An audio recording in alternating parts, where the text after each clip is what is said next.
unang paronda natin ngayon mga kalapatids. Dito sa mga tipler natin mula nung nagkaroon ng tubig dito sa atin. Ayan, bababa muna tayo. Dito na lang tayo magpaparonda. Yung mga to lumipad na kanina. So ito na mga tipler natin. So ito yung dalawa natin tipler. Tayo natin paanoy natin to, pa-slide din natin to. Isa-isa lang. Siya si Idol Madla, nakakahanga, may mga hawak, gandang linyada. Ika'y inspirasyon kung bakit hanggang ngayon ako'y palaging kumakarera. Unahin na natin tong babaeng tipler. Go! Ayun no, umaangat mga kapatids.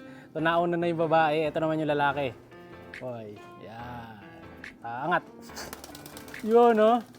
Di ba? So, ang lalakas niyan, yung mga tipler na yan. Ngayon, dire-diretso ronda na yan. Buksan natin yung kulungan pala. Yeah. Kasaangat ko na rin yung mga ano nila dito. Ano yung camera boy? Tapa nga dyan, kaya mo dumaan? Sige, kaya ka nyan. Ayan. So dito lang, ginapang lang ni Madla Tuto kanina. Kanina nga pala nakahuli kami ng mga isda kanina. Gamit yung screen na yun. Ayan, mamaya bago ko tapusin yung video, papakita ko sa inyo kung ano yung mga nahuli natin kanina. Ang dami. Nasaan na yung dalawa natin? Lumibat na. Sa kabila, magpaparonda na rin kami dyan mamayang hapon. Dahil wala na ulan, kailangan magparonda na tayo. Kasi malapit na rin yung training na paparating sa South. August 4 yata yun. Hindi ako nagkakamali. Baka next Sabado. Sabado ngayon. So next Sabado, may training na. So meron pa tayong 7 days.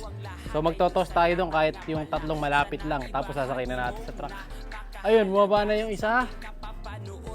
Dalawa na yata sila doon ah. Teka, tingnan natin. Ito, ang araw-araw trial na ginagawa natin dito eh. Siyempre, tatapa ka lang dyan isang paa mo dyan.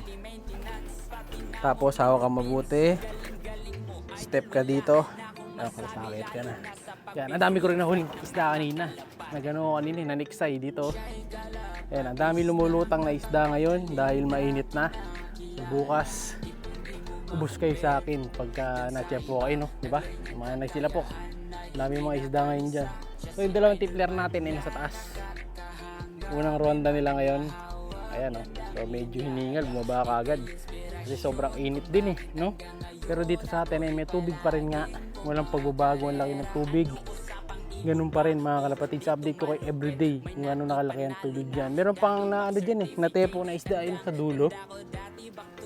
Alien fish siguro yan, ayan, no? Baho nga eh.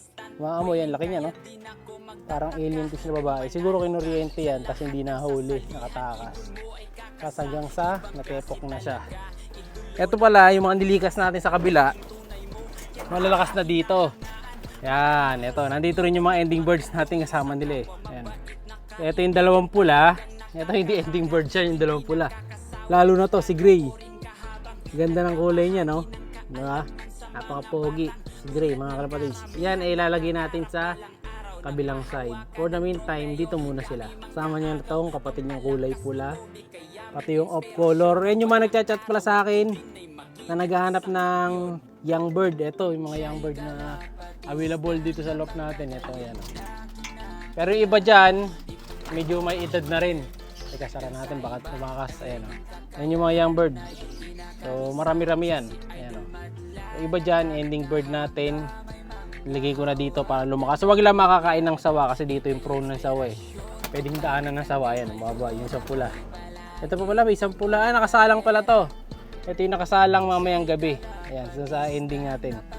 Sa mga gusto sumali, PM lang.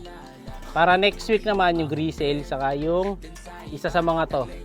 Ayan. So, isa-isa lang. Tapos yung dalawa, ito, ililipat na natin sa kabila. Para maturoan ng trapping dito. Tara muna natin. So, dito nga, pwede nga dumaan yung sawa. Ayan o, dito. Sa taas, ayan o. Kita nyo, wala nang mating o. So, pwede nang tumakas yung sawa dyan. Ayan o, ayan o. Pwede silang sikwatin yung sawa dyan sa kabila kapag pumasok. Ayan o. Kasi sa likod, open na tayo dyan eh. Nasira na yung plastic matting. So, may posibilidad na dumaan dyan. No? Pero wag naman sana kasi puro tubig naman eh. Minsan, pupunta naman yung mga sawa dyan pagka naubos na yung tubig. Pero ngayon, hindi naman siguro. Wag naman sana. Sayang ang mga ibon. Kawawa naman sila. Ito, nandito pa kayo mga patungan ng ibon natin. Tanggalin na natin. Yeah, sila dito. Tapak lang syempre. Tapos tatapak ulit yung isa pa doon. Yan. Ay, lumipad na naman. Tipler. Tapos ito iba nating ibon. Si Kobe nga paliparin ko. Sinasanay ko na to. Kasi buti na lang nga pala na-delay yung karera. Kaya si Kobe, ayan o. Yung lugon niya, sumakto pa. Patapos na lugon nito eh. Ayan o, bara-bara ko pa siya dyan. Angat muna natin to. Kala nila, lilipad sila oh. Mga takbo. Si Kobe kunin natin. Para ano natin to, para undayin natin. Yeah. Ayan o, lugon pa yung mukha niya. Ano boy, okay ka lang? Paliparin natin to. Ayan, tabi kayo dyan boys. Mga lalaki to eh. Tabi. Yups. Kobe baha. Go! Sana. Bilis naman bumalikin. Kailangan kasi nating batakin ng batakin yan. Kasi kailangan bago mag-toss tayo. Medyo matagal na silang rumonda. 1 week na lang natitira sa ating panahon para habulin yung mga oras. Ngayon, paano tayo lilipat doon? Kailangan hindi mag-iba to. Makalipat kaya ako. Hop. Yan, lilipat tayo sa kabila eh. Yan, huwag lang masisira yung hollow block. Yun, kalipat. Tagumpay. Yung mga itik ko, hindi na nagsiitlog dito. Nadala na sila. Basa kasi. Dito ayaw nilang umitlog eh. So wala tayo na harvest tuloy na itlog nila. Hindi ko sure kung doon umiitlog sila saka doon sa gitna pero parang wala. Ayan may mga tilapia oh. Maliliit. So wala tayo na harvest na itlog dahil sa visit na baha na to. Teka dito mo sila. Ayan dyan pwede naman kayo umitlog dyan eh. Ayaw nyo lang. No? So try kong gawa ng pugad dito yan. Ayan dito sa may tapakan dito. Para umitlog sila. Yung tuloy sila oh. Sisiksikan tuloy sila dito. Pabalikin mo. Ay, yaman na sila. Sige, balik na boss. 1, 2, 3, 4, 5, 6. Kulang to ah. 16 dapat lahat yan eh. Kulang. So pinaronda natin. Sana, di pa bumaba. Lumilipad pa rin. Si Kobe, pinalipad ko eh. Ayan o. Diba? Nabilis naman papasok yan. ID na natin. Ito, laki no. Tumatakbo na sa loob oh. Dahil sanay na yan sa fast trapping talaga. Namamara-mara ko lang siya. Bahala na siya dyan kung papasok siya o hindi. Pero papasok na yan, mabilis lang yan. Ngayon, bibilad ko muna din yung mga paso ko dito kasi umaraw. Papaligo sana tayong kalapate. Kaso hindi muna. Yeah. Kasi mamaya bigla na namang umulan.